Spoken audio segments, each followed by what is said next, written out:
And finally, new rule this year, just celebrate Thanksgiving. Don't try to win it. And never forget the single shining truth about democracy. It means sharing a country with assholes you can't stand.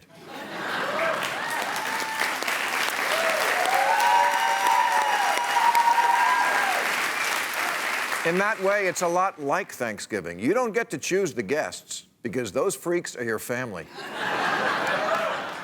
Think about that the next time you think you can own someone politically. Think about how you can see politics so differently from people who share your very blood. We have to accept something about people. Half of them have their taste in their ass. They eat sweet potatoes with marshmallows. They wear matching family outfits and put nuts on their truck. They laugh at Jeff Dunham. We laugh at Lena Dunham. 46% of the country looked at this and said, I want that guy picking the Supreme Court. We will never understand a brain that thinks like that, and they will never understand worrying about gluten all the time. Or a Puerto Rican Alexander Hamilton. That's how you get two completely different headlines about the same thing. Jim Jordan destroys Dem star witness. Rumor erupts in laughter as Democrat Peter Welch destroys Jim Jordan. We're so divided, it's no longer enough to just make a point. You have to destroy. You have to own people. Except the person who gets owned doesn't change their mind. They just make a mental note never to interact again with DM me your titties.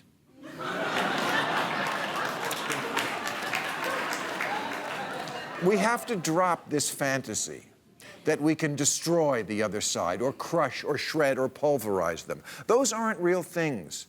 They're the middle four settings on the blender that no one has ever used. America is a big country filled with millions of people who don't think the way you do and never will. And you can't own, vanquish, or disappear them.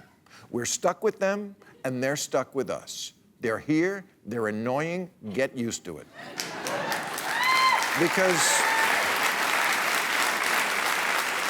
Because the pendulum always swings back.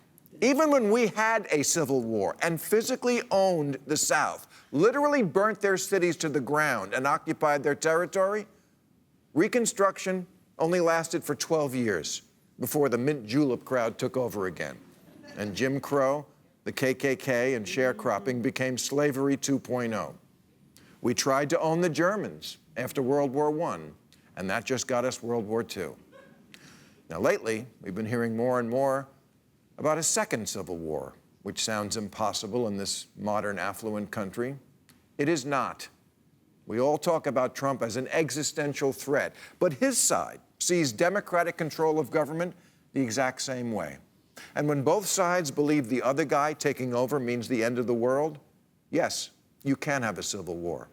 Trump rallies are filled with words like enemies of the people, human scum. They talk of people to be locked up. Well, you can't lock us all up. Liberals are described as weak, lame, coddling, oversensitive, and limp-dicked, which are strong words for a bunch of mouth-breathers, shit-kickers, knuckle-draggers.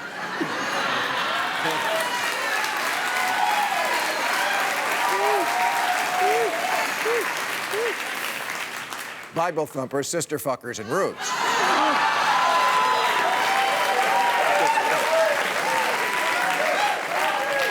Yes, I have been guilty of saying things like that, but I'm going to try to stop because I've learned that the anti-intellectualism on the right doesn't come primarily from stupidity. It comes from hate. Telling people you think they're irredeemable is what makes them say, you know what? I'd rather side with Russia than you. Even if the Democrats win everything in 2020, the Republicans will still be here. They're not going to self-deport. They're in Congress, in your office, sometimes your home. Home is where you learn that the three magic words in any relationship aren't I love you. They're let it go. Let it go.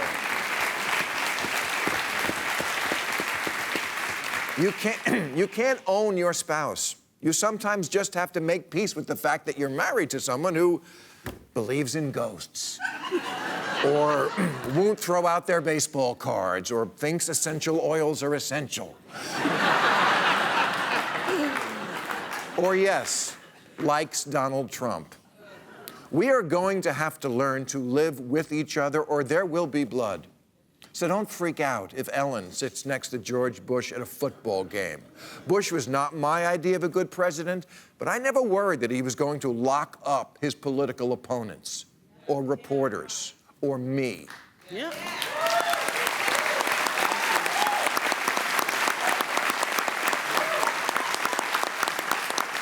Bush was wrong, but he wasn't trying to enrich George Bush. He condemned Islamophobia after 9/11, and he did a lot for AIDS in African countries without calling them shitholes.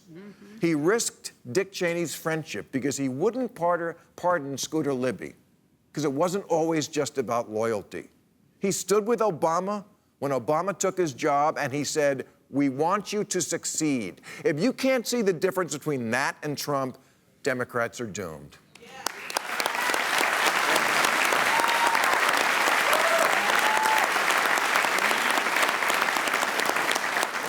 Michelle Obama gets it. She hugs him. Ruth Bader Ginsburg likes Brett Kavanaugh. For a country that loves to look at pictures of entirely different species getting along, can't we try it in politics?